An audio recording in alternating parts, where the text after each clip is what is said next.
Was a 500 to 600 acre working tobacco farm. Tobacco.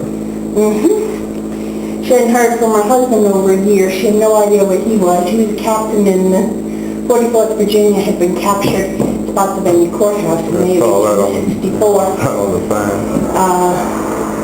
He was one of what was known as the Immortal 600. There were 600 Confederate officers who were used as human shields by the Federal Army when they were trying to take the city of Charleston, South Carolina. They would build a big pen, put the prisoners in, hoping that the Confederates in the city, when they lobbed their cannonballs over, would hit their own people. But the Confederates were notorious for overshooting the mark, so I don't know how that worked out for them. But anyway, so basically the battle here was shooting the guys over there, and this is like, according to time, where they operated on a lot of people. This was a field hospital, that's right, yes. The Union Army came in, put Mrs. Sullivan and her family in the basement and turned it into a field hospital. We have a diary from Lieutenant George Peck, who was wounded here. He was from Rhode Island. And he says that he was put behind the door in the second room, which would be here, and he could see the surgeon's table. Well, the only place in this room he could see the surgeon's table is the place where we have it. And if you look on the plexiglass on the floor, you'll see some dark stains on the wood. That's been reported for years that was human blood. About 9 months ago, we had Virginia State Police forensics team come in and test it. Went downstairs, tested the floorboards underneath, and it is blood, it is old, and it is human. We know from Lieutenant Peck's diary there were 2 severely wounded officers in each one of these beds.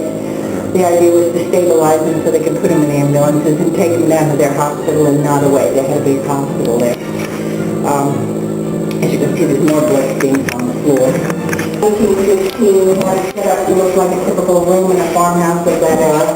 Even though we have some cooking utensils here, they wouldn't have cooked here. In the wintertime, they would have cooked in the basement fireplace, and in the summertime, there would have been a cookhouse outside the summer. So you're pretty familiar with Lee's Retreat. You know what's happened up to this point, how we got here, why they're in the area. Evacuating Richmond to like you headed to Farmville because they're blocked south.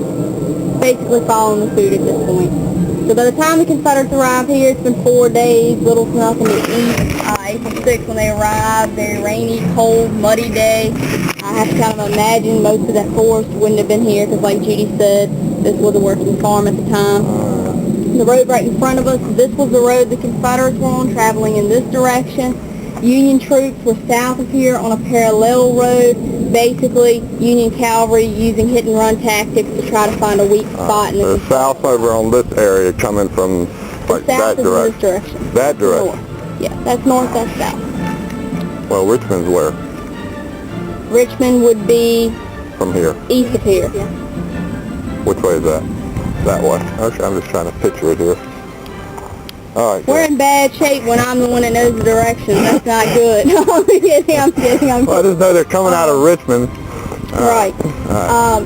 They're coming from this direction, traveling here. First group of Confederates, Longstreet, Lee's riding along with him. They pass through here no problem. Basically what happened, due to some skirmishing with some of the other corps that are in the column there, you have a large gap that forms in the Confederate line.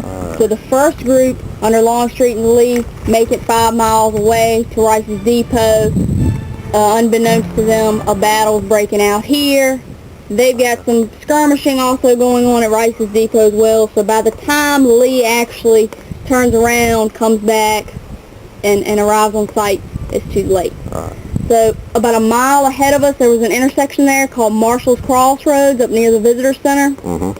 At that intersection, that's where the infamous Union General George Custer graces us with his presence, Judy's favorite.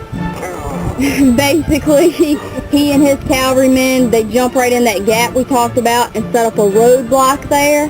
So that's really what gets the ball rolling with this battle, because when the second group of Confederates under General Anderson cross Saylor's Creek, which is about 500-600 yards below us here, once they cross Saylor's Creek, they're at a standstill. They can't go anywhere because of that roadblock.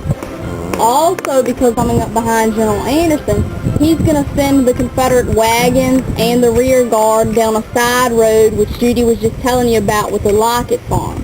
So back here, about a half a mile, there's an intersection called Holt's Corner. At that intersection, The wagons and rear guard take what's called Jamestown Road, which leads them to the Lockett Road and the Lockett farmhouse, and we end up with a battle on that end as well. And unfortunately for those guys, they have a lot of trouble with the wagons, because if the wagons are crossing the creek, bridge down there collapses, wagons bog down, you get the picture. Here, once General Ewell sent the wagon train elsewhere, now he's exposed, and so now Union troops also come in behind them. So if you were looking at an aerial view of this battle, what you would see is Anderson and Ewell's Confederates kind of in a V shape. They're back to back, fighting on both sides, maybe a few hundred yards between their lines. So, that spells disaster. Just below us here, 20 Union cannons, about 8,000 Union infantrymen here. Just across that creek, Ewell's got about 4,000 troops, and it's kind of a ragtag group of whoever was left in Richmond. So Ewell actually had some folks under him who'd never seen combat before. People like clerks that they basically had to drag out of their offices there. Up at Marshall's Crossroads, you got Anderson's 6,000 Confederates facing about 8,000 mounted and dismounted cavalry, facing attacks on both sides. Ewell's troops, you'll have 3,400 of the 4,000 surrender.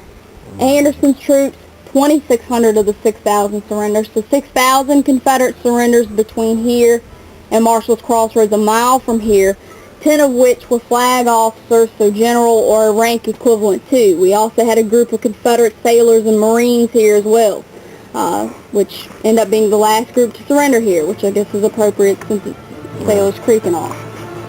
Over at the Lockett farm, where we said the wagons get bogged down, that's where you have an additional 1,700 Confederate surrenders. But Gordon, who had the rear guard, is relatively lucky because the majority of his 7,000 troops he's able to lead out of there. So that's where we get the total 7,700 Confederate surrenders, and as you've been reading the sign, it kind of describes it as 3 separate engagements. But they're, going on simultaneously and all a part of the Battle of Sailors Creek. And like we said, Lee does ride back. Finally, he says to General Mahone, "Is it not strange? I can't hear from Anderson, Ewell." He rides back. On a hill overlooking the Lockett place, he sees, Confederates trying to get the heck out of Dodge. And that's when he makes that famous quote, "My God, has the army been dissolved?" Little did he know, it was about a quarter of his force here. He had the largest surrender without terms in a single day during the Civil War here, and among those that were captured was also his eldest son, General Custis Lee. Oh, really? I stopped down there, I found, and it looked like that was was that the high ground? That's where Ewell's guys were, and they were getting bombed from here, I guess. Yeah. Okay. I always find that the high ground was real important back then. Yeah, unfortunately for them, they didn't have any big guns. Yeah, they didn't have no guns.